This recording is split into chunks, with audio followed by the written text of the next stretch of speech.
Welcome into the 2-minute drill here on Inside the Auburn Tigers. Jason Caldwell and Mark Murphy from Inside the Auburn Tigers magazine, newsletters, and AUTigers.com. Mark, it's LSU week for this Auburn team, Mark, and coming off a really impressive stretch of wins to open SEC play. Things ramp up a great deal heading to Death Valley, facing an LSU team that backs against the wall. You know what you can expect from LSU Saturday. This is a team that's going to come out clawing, fighting, scratching, and it's going to be a challenge for this Auburn team. You know, Auburn's gone down there with better teams than LSU, and I think Auburn's got the better team this year, but that have come back with losses. You know, Auburn hasn't won since the cigar game, 41-7 when Tommy Tuberville was here. That was in 1999, his first season as head coach of the Tigers. And, you know, since then, it's just been one thing after another. A lot of these games down in Baton Rouge haven't been that close. Auburn's done well against LSU at Jordan-Hare Stadium, but it's been a really different story.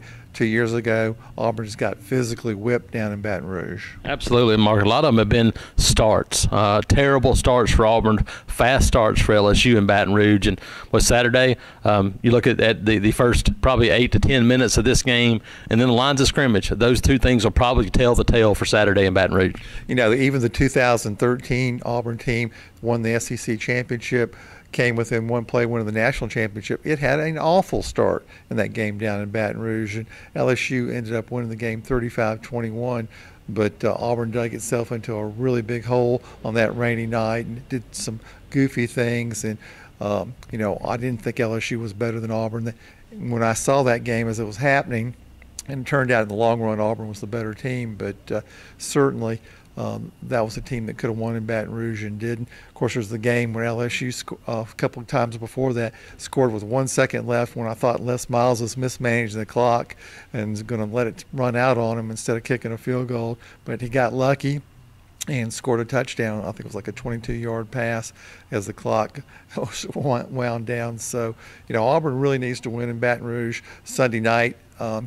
You know, before practice, Gus Malzahn talked about it being time for Auburn to win down there, and he's right.